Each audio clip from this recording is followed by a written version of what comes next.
Halo guys, selamat pagi. Masih jumpa lagi di Romi Story.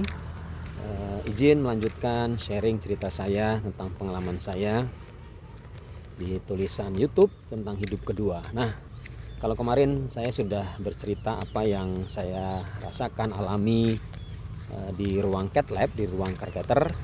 Nah, saya sekarang akan bercerita setelah keluar dari ruangan cat lab. Saya kembali ke ruangan ICU. Menurut dokter bahwa hasil tindakan dari cat lab kateterisasi yang pertama tidak perlu di-ring. Yang kedua karena juga kategori pembuluh darah saya besar. Yang ketiga diambil tindakan dengan memberikan obat untuk bisa membuat penyumbatan yang terjadi bisa diatasi. Dan informasi dari dokter juga disampaikan ke keluarga saya melalui 2 anak saya yang menunggui di luar ruang cat lab. Nah, alhamdulillah itu membuat saya cukup lega karena proses cat lab sudah selesai dan dinyatakan berhasil. Nah, apa yang berikutnya saya alami? Seharusnya saya merasa lega karena proses cat lab sudah dilakukan. Saya kembali ke ruangan kurang lebih sebelum asar. Sampai maghrib proses pengobatan seperti biasa, kontrol, diambil darah, lalu dicek tensi, lalu tetap ada infus dan obat yang setahu saya dilewatkan infus, dan itu adalah obat juga untuk membuat proses darah tidak kental dan pembuluh darah juga bisa terbuka dengan baik. Nah, ada satu peristiwa yang saya rasakan dan saya alami, dan ini bisa menjadi bagian cerita kepada rekan-rekan semua. Secara medis bahwa proses tindakan berhasil dengan baik, tetapi saya mulai merasakan sesuatu yang berbeda itu mulai pukul 10:30. Nah, apa yang terjadi? Keinginan saya untuk tidur belum bisa, tetapi yang terjadi lama-lama pikiran saya berpikir sesuatu yang menurut saya buruk. Tadinya siang saya sudah tenang, tiba-tiba 10:30 malam mulailah pikiran-pikiran, kalau boleh dibilang pikiran-pikiran buruk, pikiran kacau mulai bermunculan. Wah, kamu kena serangan jantung, ini kategori jantung koroner, nggak sembuh nih. Bahkan makin menit makin jam pikiran-pikiran itu membuat saya makin gelisah. Kurang lebih saya alami dari pukul 10:30 sampai kurang lebih 12:30. Bahkan pada puncak pikiran-pikiran, mungkin bisa dibilang ini panik, sampai berpikiran, wah resikonya mati nih, kamu tidak bisa pulih, kamu tidak akan bisa bekerja lagi. Itu yang menguasai saya.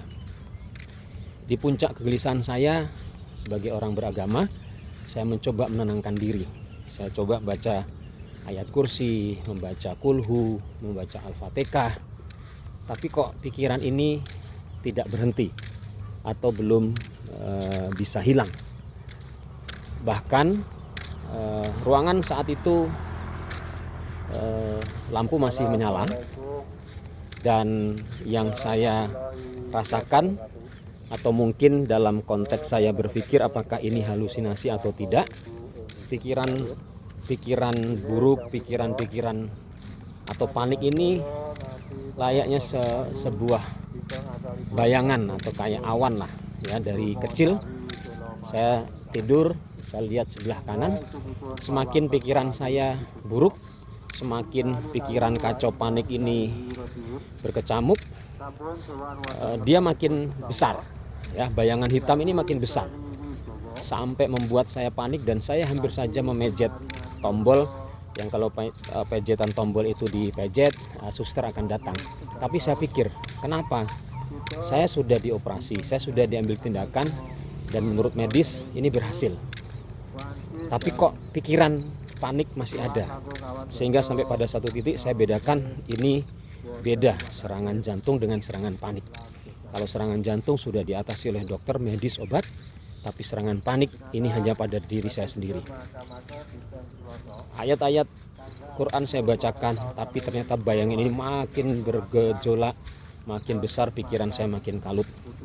Hampir lagi di jam 10:30 saya hampir memejet tombol, dan itu saya urungkan sampai pada posisi gelisah, nafas tidak karuan. Satu hal yang membuat saya cukup tenang, waktu itu terlintas pikiran bahwa ada satu ayat yang membuat saya mencoba melakukannya. Setelah tadi saya coba membaca banyak ayat, paling pengaruhnya tidak begitu besar pada bayangan-bayangan hitam yang menguasai pikiran saya, membuat saya panik, membuat napas tersengal dan lain sebagainya. Saya terlintas ingat satu ayat kalau tidak salah, firman Allah yang berbunyi bahwa semua makhluk dan benda bertasbih kepadaku. Mengingat hal itu, saya langsung mencoba di dalam hati dan ucapan saya, mulut saya membaca tasbih subhanallah wa bihamdihi, subhanallah wa bihamdika, subhanallah wa bihamdihi, subhanallahil azim, subhanallah wa bihamdihi, subhanallahil azim, subhanallah wa bihamdihi, itu terus saya ulang-ulangi, mungkin bisa sampai 100 kali. Makin saya berkekuatan mengucapkan tasbih, bayangan hitam atau mungkin halusinasi, karena saya sudah sejak Kamis banyak dimasukin obat, bayangan itu makin kecil. Makin saya yakin membaca tasbih subhanallah wa bihamdihi, subhanallahil azim, bayangan itu makin kecil dan jatuh ke lantai. Itu ibaratnya begitu jatuh ke lantai, apa yang terjadi? Serasa terang benderang di sekeliling saya, langsung yang muncul di kepala atau pikiran saya adalah rentetan kata dan kalimat seperti kamu akan sembuh, kamu akan sehat, kamu akan bisa umroh, kamu akan membuat buku habis ini, kamu akan membuat support group, dan banyak kalimat-kalimat positif yang langsung muncul di pikiran saya. Alhamdulillahirabbil alamin, membuat saya tenang, dan akhirnya saya berpikir bahwa serangan panik adalah salah satu yang harus diwaspadai, yang harus dikenali oleh seluruh orang-orang pasca atau pada saat kena serangan jantung, atau mungkin ada bahasa medis psikologi yang disebut dengan PSTD. Jadi trauma pasca atau stres atau panik pasca kejadian yang besar. Nah, ini saya alami. Nah, dari hal ini yang menjadi pembelajaran bagi saya adalah betapa penting mendekatkan diri kepada Allah.